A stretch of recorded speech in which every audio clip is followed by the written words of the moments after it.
नमो शेतकरी महासन्मान निधी योजनेअंतर्गत पात्र लाभार्थ्यांना लवकरच त्यांच्या खात्यावर जमा होईल अशी माहिती कृषी मंत्री दत्तात्रय भरणे यांनी दिली। या योजनेअंतर्गत 92,36,000 शेतकऱ्यांना लाभ होणार असून त्यासाठी एकूण 1,932 कोटी 72 लाख रुपये निधी मंजूर करण्यात आला असल्याचं त्यांनी सांगितलं। आपल्या अध्यक्ष महोदय, आपल्याला माहिती आहे की राज्यामध्ये पीएम किसान सन्मान योजना ही केंद्राची आणि राज्याची नमो शेतकरी महान निधी योजना ह्या दोन योजना ह्या शेतकऱ्यांसाठी आहेत।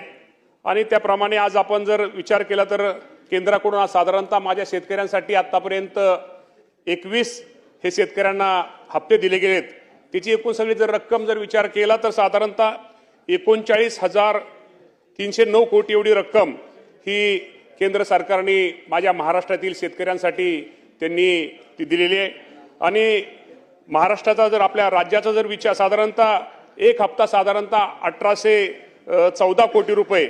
मगाशी जे आपल्या सदस्यांनी जे विषय विचारला की त्यांच्या सोलापूर जिल्ह्याचा त्यांनी विषय विचारला, तर सोलापूर जिल्ह्यामध्ये साधारणतः 6,99,000 लाभार्थी पात्र शेतकऱ्यांपैकी साधारणतः 6,82,000 शेतकऱ्यांना आतापर्यंत आपण त्याचा लाभ हा दिलेला आहे।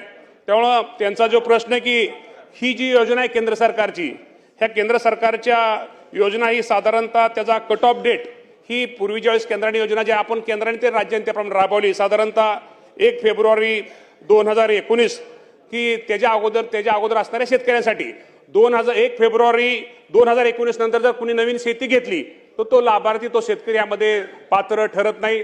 आणि सदस्यांची भावना ही बरोबर आहे की त्या 2019 नंतर फक्त वारसाला एखादा मृत्यू झाला तर वारसाला त्या योजनेचा लाभ घेता येतो, परंतु ज्यांनी नवीन शेती घेतली किंवा नवीन ह्या गोष्टी घेतात तो त्याला लाभ होत नाही।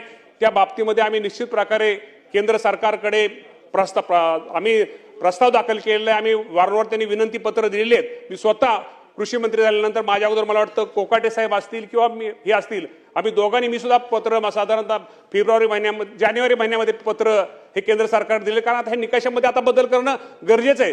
कारण काय 1 फेब्रुवारी 2019 नंतर त्यानंतर अनेक शेतकऱ्यांनी नवीन जमीन घेतलेली, जे गरीब शेतकरी त्यांना हा योजनेचा लाभ मिळाला पाहिजे। या बाबतीमध्ये केंद्राकडे आमचा सगळ्यांचा पाठपुरावा चालू आहे। आणि सोलापूर जिल्ह्यामध्ये सुद्धा जे काय अपात्र त्यांनी जे सांगितलं की काय शेतकरी पात्र शेतकरी आहेत, परंतु पात्र शेतकरी असले तर निश्चित प्रकारे त्यांना जास्तीत जास्त या योजनेचा लाभ हा राज्याची योजना असू द्या किंवा केंद्राची योजना असू द्या हा शेतकऱ्यांना लाभ दिला जाईल।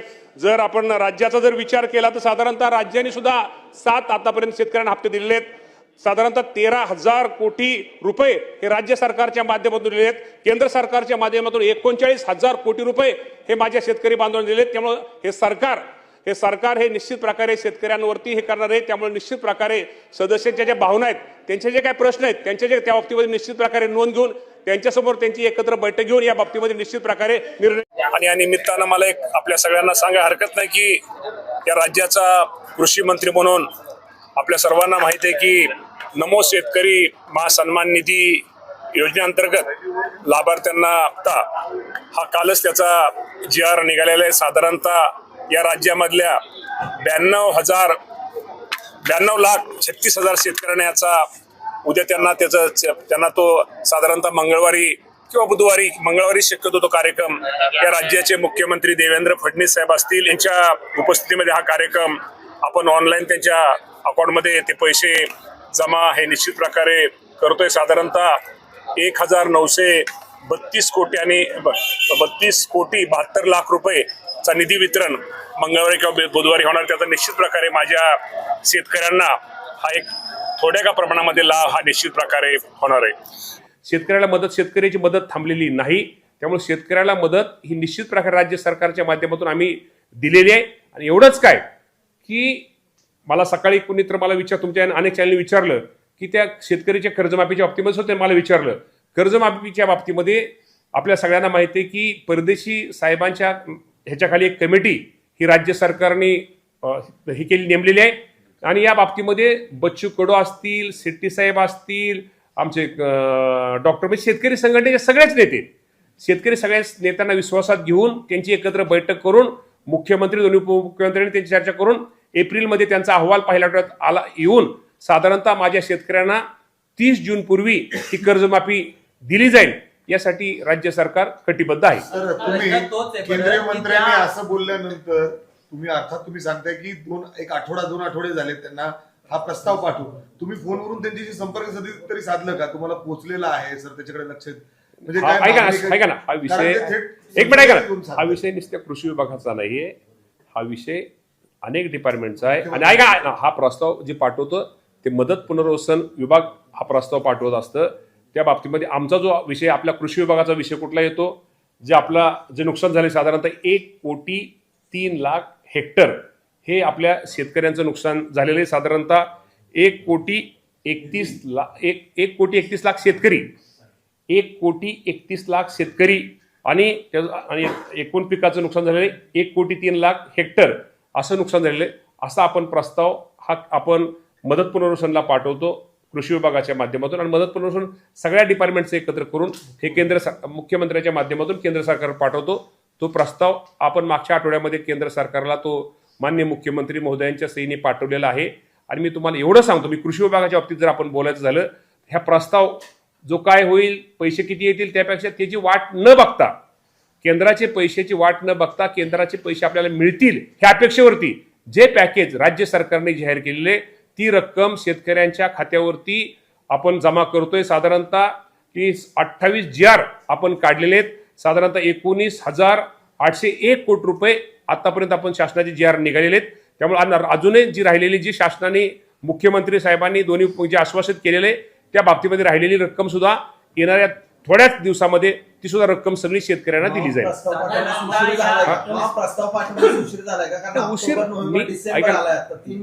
आता शेतकऱ्यांचं आपल्याला जर झालं तर ऑक्टोबर नोव्हेंबर, आता नोव्हेंबर मध्ये सुद्धा काही ठिकाणी अतिवृष्टी झाली. तुम्हाला माहिती साधारणतः 4,89,000 हेक्टर तिथं नुकसान झालं. त्यावेळेस सुद्धा 10,00,000-10,50,000 शेतकऱ्यांचं नुकसान झालंय. मी गंमत सांगायचं की तुम्ही एक संभाल तुमच्या लक्षात येतं की केंद्राला माहिती पाठवते, परत केंद्राला माहिती पाठवता येत नाही. केंद्राची माहिती ही अचूक असली पाहिजे. आणि थोडा उशीर जरी झाला, ऐका ना, केंद्राला माहिती उशिरा पाठवली नाही त्यात कोणाचं नुकसान नाही. केंद्राला आपल्याला अचूक शेवटी आपल्या पैशातून, आपल्या राज्य सरकारच्या आपण पैशातून आपण त्या गोष्टी करतोय, शेतकऱ्यांची आपण मदत करतोय. आपण अचूक माहिती एकदा पाठवल्यानंतर परत माहिती आपल्याला केंद्र सरकारला पाठवता येत नाही. त्यामुळे उशीर झाला, कारण का नोव्हेंबरमध्ये सुद्धा पाऊस आपल्याकडं काही ठिकाणी पडला. त्यामुळं साधारणतः नोव्हेंबरमध्ये आणि ह्याच्यामध्ये आपण पडल्यामुळं माहिती आपण पाठवलेली आहे.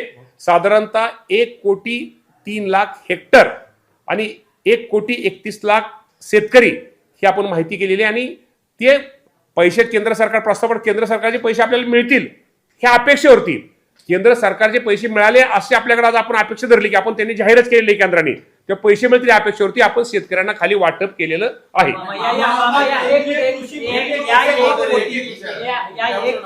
1,03,00,000 हेक्टरच्या नुकसानीसाठी कृषी विभागाने साधारणतः किती कोटी रुपयांचा निधी रिअम्बर्समेंट म्हणून केंद्र सरकारने दिला पाहिजे याची आकडेवारी हे ऐका ना, हे माहिती ऐका ना, हा आकडा ऐका ना, हा आकडा शेवटी आपल्या तुम्हाला सगळ्याला माहिती आहे की हा एक नुसतं कृषी विभागाच्या माध्यमातून शेतकरी हा शेतीच्या माध्यमातून इतर सुद्धा काही गोष्टी ऐका ना, इतर पण काही गोष्टी असतात, म्हणजे इतर सगळ्या हा सगळा एकत्र आकडा केला जातो. आपण मागणी करताना आपण जरी जास्त केली असली तर शेवटी आपण जे पॅकेज जाहीर केले केंद्र सरकार, आपल्याला जे केंद्र सरकारचे मिळणारे पैसे किंवा आपले, आपण काय केले, केंद्र सरकारच्या पैसे मिळण्याच्या ह्याच्यावर आपण थांबलेलो नाही. आपण जे केंद्र सरकार, राज्य सरकारने जे आपण पॅकेज जाहीर केलं होतं त्या बाबतीमध्ये आपण त्याला निश्चित तुम्हीच भाषणामध्ये तिथं म्हणलेलं होतं की लाडक्या बहीणची योजना आहे त्याच्यामुळं कदाचित खूप मोठा फटका बसतोय, लोकांना पगार उशिरा होत आहेत, सरकारच्या तिजोरीत पैसे नाहीत किंवा आणि तुम्ही आता म्हणताय की सरकारचे पैसे ऐका ना, मी त्या बाबतीत तुम्हाला आजही सांग, ऐका ना, मी म्हटलेलं म्हणजे मी काय असं काय हे म्हटलेलं नाही. त्यांनी आम्हाला काय शेवटी ते आमच्या लाडक्या बहिणीत, आणि लाडक्या बहिणींमुळे आम्हाला सगळ्याला माहिती आहे की शेवटी लाडकी बहीण स्वतःच्या पायावरती उभा राहिली पाहिजे. ती लाडकी बहीण स्वतःच्या राहिली, त्यामुळे त्या लाडक्या बहिणीने आमच्या, ऐका ना, की राज्य सरकारला कुठलाही फरक नाही, उलटा अजून आम्हाला बहिणीसाठी अजून ज्यादा काय करता येईल तो पण करण्याचा प्रयत्न आम्ही भविष्यामध्ये करणार आहोत. ऐका ना, पण जरी हे पैसे अतिवृष्टीमध्ये शेतकऱ्या इतर ठिकाणी ह्याला आम्ही कात्री लावून आम्ही जे पैसे करतोय, आम्ही ते पैसे राज्य सरकार, अतिवृष्टीमध्ये माझा शेतकरी अडचणीत आहे, तो स्वतःच्या पायावरती उभा राहायला पाहिजे, आम्ही इतर ठिकाणी ही करून हे शेतकऱ्याला अतिवृष्टीच्या काळामध्ये म्हणजे राज्य सरकारने 28 GR काढून 19,801 कोटी रुपयाचा माझ्या शेतकऱ्याला मदत केलेली आहे. मामा प्रश्न असा आहे, तुम्ही केंद्राला प्रस्ताव पाठवलाय, तो पोहोचला असेल किंवा पोहोचला नसेल हा पुढचा विषय आहे. तुम्ही पंचनामे केलेत, तुमच्या राज्य सरकारने सगळे पंचनामे केलेत. ऑक्टोबर मध्ये जे काही झालं महाराष्ट्रात, आकडा किती तुम्ही मदत म्हणून केंद्र सरकारकडे अहो, हे सगळे ऐका ना, हे सगळ्या डिपार्टमेंटचे एकत्र ठीक आहे, सगळ्या डिपार्टमेंटचे सगळ्या डिपार्टमेंटला किती होतो 5 मिनिट मागणी किती आहे? ठीक आहे, सगळ्या डिपार्टमेंटची देऊ आपण लगेच. केंद्र सरकारकडे हो माझ्या लक्षात आलं, लगेच देऊ, मला देतो. मामा दुसरे एक म्हणायचे की तपोवनमध्ये जी वृक्षतोड केली जाते त्याच्यात राज्य सरकारमध्ये 2 गट झाले, म्हणजे उपमुख्यमंत्री मुख्यमंत्री म्हणतात की तोडली पाहिजेत. अजितदादा स्वतः त्याला तोडायला विरोध करतात किंवा त्या जे कलाकार आहेत अभिनेता न्यायाधीश शिंदे बी जाऊन तिथं आंदोलन करतायत. तर ते दादा सयाजी शिंदे सोबत आहेत आणि मुख्यमंत्र्यांची भूमिका वेगळी आहे. नाही मी ऐका ना, मी ऐकलंय पण या बाबतीमध्ये मी काही जास्त माहिती घेतलेली नाही. आणि एखादी गोष्ट आपल्याला ऐका ना, आपल्याला आपण माहिती झाडं तोडू नये या मताचा मी आहे. झाडं तोडू नये ह्या मताचा मी आहे वैयक्तिक. जे तिथं बनवायचंय ते दुसरीकडे बनवू शकतो का? हा विचारतोय. मुद्दा असं आहे मामा, तुम्ही सगळं सांगितलं, सरकारने किती मदत केली सगळं सांगितलं, पण केंद्राकडे वेळेत प्रस्ताव जाणं अपेक्षित होतं. त्याच्या संदर्भात मी तुम्हाला मी अजूनही तुम्हाला ऐका ना, तुमचं बहिणी सांगितलं की आपल्याकडे प्रस्ताव पाठवा, आम्ही लगेच पैसे देतो, पण आज 3 महिने झाले का प्रस्ताव पाठवला गेला नाही याचं उत्तर मी तुमचे ऐका ना, मी तुम्हाला हेच सांगतो की केंद्राकडे अचूक प्रस्ताव पाठवला पाहिजे. आपल्याकडे नोव्हेंबरमध्ये सुद्धा अतिवृष्टी झाली. ते अपडेट होईल. असं नसतं. परत प्रस्ताव ऐका केंद्र ऐका ना, केंद्र सरकारकडे परत प्रस्ताव पाठवता येत नाही. आपण आणि माझं म्हणणं प्रस्ताव उशिरा पाठवला, आपण शेतकऱ्यांना कुठं थांबवलंय? शेतकऱ्याला आपण मदत दिलीच ना शेतकऱ्याला. आपण शेतकऱ्याला त्यात कुठेही शेतकऱ्याचं नुकसान केलेलं नाही. ज्याप्रमाणे पंचनामे अहवाल प्राप्त होतील त्याप्रमाणे साधारणतः मी तुम्हाला परत सांगतो 19,801 कोटी रुपयाची आपण GR हे आपण त्यांना शेतकऱ्यांना मदत केलेली. त्यामध्ये कुठेही म्हणजे केंद्र सरकार मग तेच सांगतो ना तुम्हाला. अहो आता केंद्राकडे मदत मी तुम्हाला तेच सांगतो. पण 1 मिनिट, आपण आता हे नोव्हेंबर केंद्राकडे पहिली मदत मागितली असती, नोव्हेंबरचे पंचनामे काय झालं असतं? परत डबल प्रस्ताव परत का? पाऊस उशिरा पडला त्यामुळे परत एकदा अतिवृष्टी झाली. बघा तुम्ही जून पासून ते नोव्हेंबर महिन्यापर्यंत अतिवृष्टी होती. माहिती आपल्याला माझं काय म्हणणं आहे की ऐका ना, 1 मिनिट, आणि काही एनडीआरएफची काय रक्कम बरं का, एनडीआरएफची काय रक्कम आपल्या राज्य सरकारकडे जमा असती, त्यातनं आपण काय गोष्टी केल्या. त्यामुळे त्याचा आणि जरी प्रस्ताव उशिरा आपण म्हणता जरी पाठवला त्याचा आणि शेतकऱ्यांना मदतीपासून आपण वंचित ठेवलेलं नाही.